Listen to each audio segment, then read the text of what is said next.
కేసీఆర్ పై అసంతృప్తి వారిద్దరినీ కలిపింది. కానీ వారి మధ్య అంతగా సత్సంబంధాలు లేవు.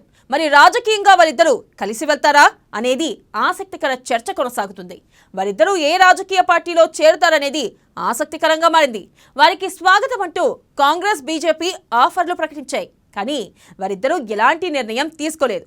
ఏ గూటికి వెళ్లకుండా కారులోని అసంతృప్తులను బయటకు లాగాలని పక్కా ప్లాన్ వేశారట. ఆ తర్వాతే సొంత కుంపట పక్క చూపుల అనేది తేలుస్తారట.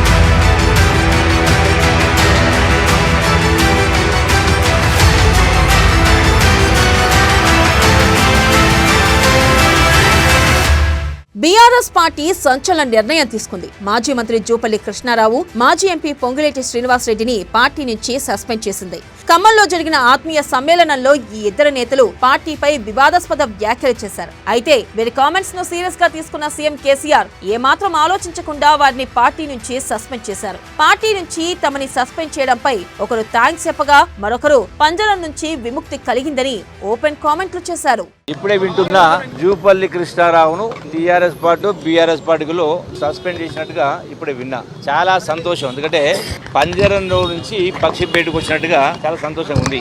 వీళ్ళే సమానం చెప్పాలా. గడచిన 2-3 సంవత్సరాల నుంచి అరే సభ్యత్వం చేస్తాం పుస్తకం ఇవ్వండి అంటే సభ్యత్వం చేసే పుస్తకాలు ఇవ్వలే. 3 సంవత్సరాల నుంచి పార్టీ సభ్యత్వం చేస్తారంటే సభ్యత్వం చేయడానికి వీళ్ళేది మీ పుస్తకాలు ఇవ్వమని మా బుక్స్ ఇవ్వలే. మరి నేను సభ్యుని ఉన్నట్ట లేనట్ట ఇలా సస్పెండ్ చేస్తున్నంటే నేను పార్టీ సభ్యునిగా వాళ్ళే అంటున్నారు, నేను అంటలేను, వాళ్ళే అంటున్నారు. సంతోషం సంతోషం కానీ సంతోషమే కానీ నేను సూటిగా ముఖ్యమంత్రి కేసీఆర్ గారిని ప్రశ్నిస్తా ఉన్నా. మీ 100 మాగదులతో ప్రెస్ మీట్ పెట్టివ్వడం కాదు, ఈ సస్పెన్షన్తో పాటుగా నేను మాట్లాడిన ప్రశ్న ఎందుకు సస్పెండ్ చేస్తున్నారో, నేను మాట్లాడిన ప్రశ్నల్లో అబద్ధాలున్నాయా, నేను మాట్లాడిన ప్రశ్నలకు సమానం చెప్పి సస్పెండ్ చేస్తే ఒకవేళ మీ సమాధానం నేను అబద్ధాలు మాట్లాడాను కానీ నేను మాట్లాడిన మాటలు సత్యదూరం కానీ అని మీరు అంటే నేను రుజువు చేయడానికి సిద్ధంగా ఉన్నా. కానీ మాట్లాడినటువంటివి నిజాలా అబద్ధాలని వాటికి సమానం చెప్పకుండా సస్పెండ్ చేస్తూ ఉంటే అంటే మీరు భయపడి సస్పెండ్ చేస్తూ ఉన్నారు. భారత రాష్ట్ర సమితి అధిష్టానం సస్పెండ్ తో అటు పొంగులేటి శ్రీనివాసరెడ్డి, ఇటు జూపల్లి కృష్ణారావు దారెటు అనేది అందరిలో సందేహం మొదలైంది. దీంతో వారి పయనం ఎటువైపు ఉంటుందనే దానిపై భిన్నమైన కథనాలు వినిపిస్తున్నాయి. వీరిద్దరూ కలిసి తమకు తోడుగా మరింత మంది నేతలు వచ్చే వరకు వేచి చూస్తారనే అభిప్రాయం ప్రబలంగా వినిపిస్తుంది. ముఖ్యంగా బీఆర్ఎస్ లోని అసంతృప్త నాయకులకు ఒక వేదికగా ఉండేలా కూటమి ఏర్పాటు చేయాలనేది వీరి లక్ష్యమని పలువురు చెబుతున్నారు. వారి లక్ష్యం చేరుకున్న తర్వాత ఎవరితో జట్టు కడతారు, లేకుంటే ఏ పార్టీలోకి వెళ్తారు అనేది ప్రస్తుతం చర్చనీయాంశంగా మారింది. ఇక ఇదే సమయంలో కొత్త పార్టీ పెడతారన్న ప్రచారం కూడా సాగుతుంది.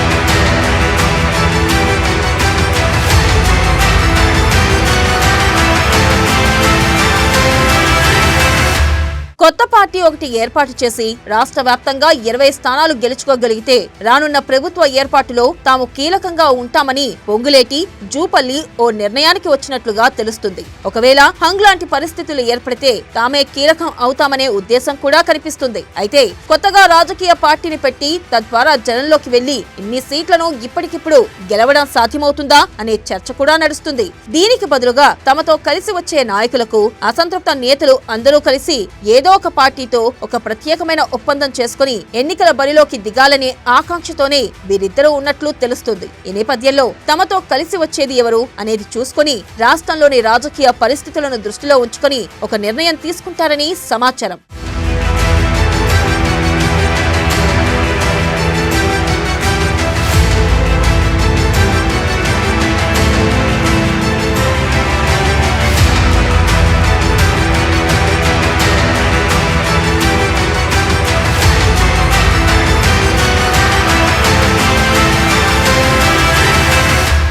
ప్రస్తుతానికి అటు కాంగ్రెస్ బీజేపీ నేతలతో పాటు వైఎస్ఆర్టీపీ నేత షర్మిలతోనూ టచ్ లో ఉంటున్నా తమ నిర్ణయాన్ని మాత్రం 2 నెలల తర్వాతే వెల్లడించే అవకాశాలు ఉన్నాయి. అయితే పొంగులేటిని తమ పార్టీలోకి చేర్చుకోవాలని అటు కాంగ్రెస్ ఇటు బీజేపీ ప్లాన్ చేస్తున్నాయి. అయితే ఈ ఇద్దరు నేతల గతం కాంగ్రెస్ పార్టీతోనే ముడిపడి ఉంది. అయితే మహబూబ్ నగర్ జిల్లాలో ప్రస్తుత బీజేపీ నేత డీకే అరుణ ఒకప్పుడు కాంగ్రెస్ లో కొనసాగారు. అప్పుడు జూపల్లికి అరుణకు వర్గపోరు తారాస్థాయిలో నడిచింది. ప్రస్తుతం జూపల్లి కృష్ణారావు పార్టీలోకి వస్తే మళ్లీ ఇవే పరిస్థితులు తలెత్తే అవకాశాలు ఉంటాయని బీజేపీ వర్గాలు భావిస్తున్నాయి. జూపల్లి కూడా ఇంతవరకు బీజేపీ వైపు దృష్టి సారించలేదు.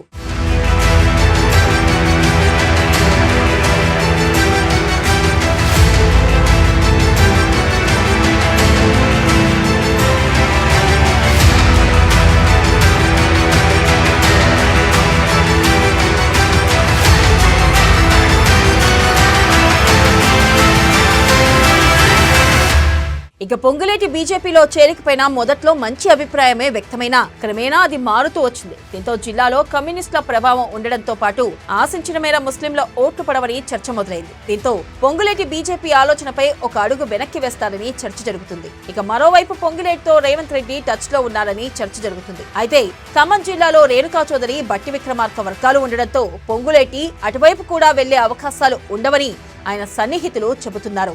ఇక మరో 2 నెలల తర్వాత నిర్ణయం తీసుకుంటామని పొంగులేటి, జూపల్లి ప్రకటించిన నేపథ్యంలో అది ఏమై ఉంటుందనే ఆసక్తికర చర్చ కూడా మొదలైంది.